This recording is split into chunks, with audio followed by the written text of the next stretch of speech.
If you're to ask me what's the APG winning condition is, it's just gonna be one word: snowball. Yes. I mean, you have the burst, you have the potential for an invade. If they're able to get that first 3 minutes of the game, then RQ will have a hard time because they're very item dependent, skill dependent. For APG, they could actually spam early game, those bursts, even the Kongming's skills. So yeah, definitely for APG here. You have this timeline early game, but at the same time, it covers also the mid lane and even the late game with the sustain also with the U1. For RQ, as much as possible, they need to be very efficient on the laning, have fast reaction and a Harpist lane. Correct. As we head on towards the Gorge, this is game number 3 in this final BO5 of the night with RQ down 0-2. This is their marker here. If they don't want to fall to the lower bracket, they need to push this game back into a 1-2 setting here. This is game number 3. Casters, you're live. Thank you very much, Sagi. I mean, there's a lot of pressure on APG in this one as well, right? Like, they could be the only team not to go 3-0 in day number 2 of KIC and could really kind of put a bit of weakness onto their standings right now. Already on the middle part of the map, there is a lot of tip attack going on right now. And Lex can't really take the damage at this level. Same with Lubang. And just by looking at it, we could definitely say for APG, they are in the upper hand. Nonetheless, the Xingling is going to be there for the counter play. Saber is at the middle lane, but it's just all about pokes. Yes. So there is a fast reaction for the side of RQ, and that's a good thing. At least they were able to disrupt that threat coming in from APG. But for APG, they had the space, even for Xiang, because Xingling went to the middle lane. Yeah, a lot of common skills being burnt out already, right? That's 3 onto the side of RQ and then 2 onto the side of APG there. Both flash, 1 sprint as well. Not looking in the hot situation. It's going to be taking the right to win, but also top side of the map is going to be the first blood for the side of APG. Xiang taking the kill onto Xingling. Again, working around the strengths of their lineup. You have the crowd control for Xiang's hero, and at the same time, they knew that Xingling was able to exhaust his resource, his skill on the early part of the game. Now, APG currently at 5.4k. I mean, blam, this is a huge lead for almost 2-minute game. And it's just APG controlling the areas of the map. And they're just continuously rotating against RQ. Now, RQ! Woo! I mean, we blinked and we missed that over the kill down to the bot side of the map. But I mean, moments ago, we knew the pressure was onto Harpist on that Chano. He's been left alone. He's been left into the doghouse. And to be honest, we have a favored matchup here for Sun, right? He has the infinite fastness, so if any ganks do come along, he just uses that ultimate just like so. Yeah, that's true, and it was very evident at that moment. He saw that there were 2 players from the side of RQ, and at that sequence also, even Yulong was just right there. If there was a team fight, or if they... Wait. Oh, not again. He gets a pull back straight in. It's going to be Xiang getting another kill onto Xingling. Not having the funnest time in that clash lane. Again, we've mentioned earlier before we started this game number 3, the winning condition for APG was snowball. And it's as if they're closely doing that against the players of RQ right now. Just imagine, you almost have 1,000 gold per minute. Against RRQ, and that's a huge lead. And you have heroes that is more in the burst. We've not seen even that ultimate coming in from Shizan, but later on we will feel that because even at the red buff, they're just there. Exactly. I mean, they could even use the winning strategy here from Shizan just to start off a lot of damage onto either the Monkey or even the Lubang, and then obviously Sun can come through with the Flaming Palms and just finish off the rest of the health bar. But right now, the flash being committed here for 663 is not going to get the taunt that he wanted here, but Saber is behind him, giving that helping hand and the healing for Sun.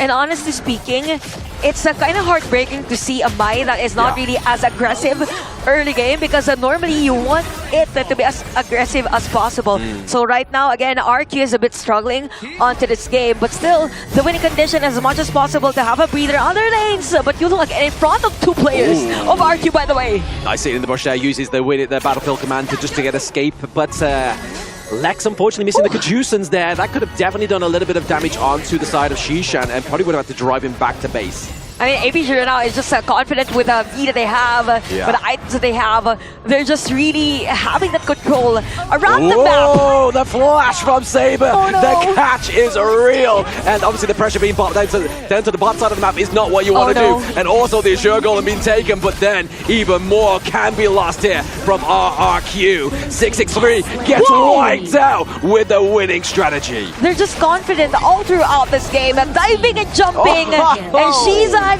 is not done yet. With a calming double kill, they could potentially take this tower at the middle lane. You only have a buy to defend this, and the clearing of Minion Wave from Monkey is gonna be hard for RQ, and the pressure is just all over the place. If you're RQ, it's gonna be hard.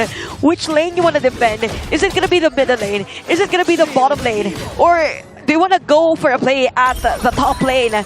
So even by, okay, you just need to wait for other teammates, but just look at players of APG. Exactly, yes. They've lost the illusion of choice here, but it's going to be the Dream Roam into the backline war with the Battlefield commands. This could be a little bit of a comeback here. The Conductor Soul does come through onto the side of APG. They need some damage, but it's going to be the soak up of Yulong that really opens up 6-3 here. They are looking for a little bit more. Sun, waiting in the wing, is waiting for that low health hero. Maybe flash in. Right, the wind comes through. Can he get the flaming palms? He has the infinite vastness. He gets out alive. I mean, even using the infinite vastness to actually escape the threat with the damage coming in from RQ and the tower damage as well. And mind you guys, during that team fight on that red buff area, Sun wasn't part of the team fight. No. He was from the bottom lane, went middle lane, and when he came at that moment, the team fight was already over. So just imagine the firepower APG has. Oh, so close. Just 1 second more So there, Chantel. close. He would have been a victim to the side of APG once again, but Bai here is taking too much damage for my liking. He has to Dream Roam out there defensively, which is a bit of an issue. There's no access into the backline unless they're really relying on Guan Yu here, but the takedown onto Lex is pretty huge. The burst damage potential onto the side of RRQ has just taken a massive hit. And you know what, for APG, what's really effective is that for Saber, he is efficient on using also the mournful tempo against the players of RQ. He's just right there up front. Plus, you have the players on the side of APG that is on the lead. 4-0-1 for the Kongming, 2-0 for the Mayin, and it's just the KDA. Just compare the items that they have. You have the Reverberation, you have the Insatiable Tome for this Kongming. Even alone also that you have the Ogran as a Saint. So it's a tall order. For RQ. Yeah, the Insatiable Tome is pretty useful here as well, right? Because obviously we saw quite a few times where Shishan may get taken out, so that lifesteal's really going to save him here. But speaking of being saved, may not be Bai. He does not have the Dream Roam. He's stuck in the middle of it. The Death Precipice gets one, gets two. Can they get the Guan Yu? And it's not quite yet. The Path of Passage is just going to drive them out of that high ground territory. They're looking for some more. 7 minutes seems to be a little bit of a repeat of game number 1. The Malaysian representatives showing their prowess against RQ on this game number 3. Very technical, very balanced, and even with objective taking is so on point. It's a mixture of macro and micro for APG right now. And yes, RQ is struggling.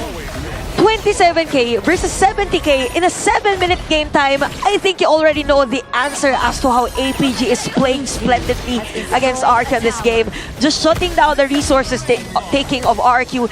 And RQ right now, in terms of damage and clearing of Minion Wave, it's gonna be hard for them because it is a Mai on the middle lane compared to this Kongming of APG.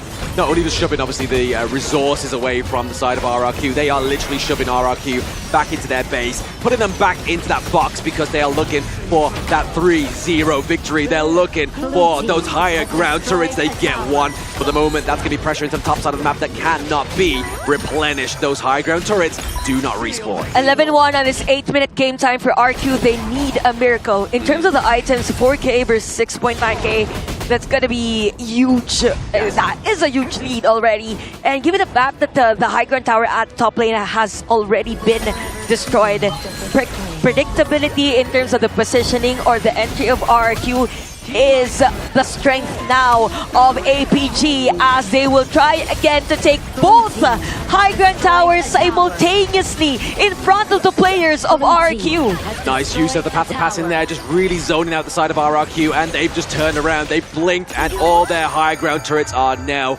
gone as we're getting into a very shaky part of this game. I mean, we're already being pointed out quite a few times, but that gold lead is 13k at this point in the game. Do they really need any neutral objectives just to get a bit more damage? The answer to that one's probably no. Yeah, definitely.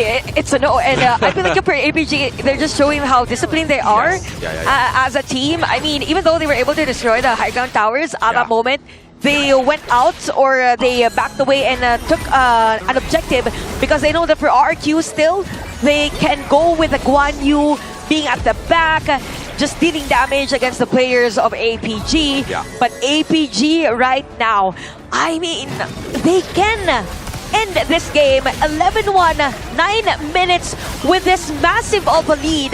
Even the items of RQ cannot sustain this. They can't sustain this, but they're going to give it a try into the access into the backline, but they are going to get wiped out. Lex gone, Bygone, 663 has gone. His number has been dialed. Same as Xingling. They're attacking the crystal. They're looking for a pre-10-minute game, and they may get it here. APG, 9 minutes and 58 seconds. 3-0 for the MKL representatives. APG again showing us the dominating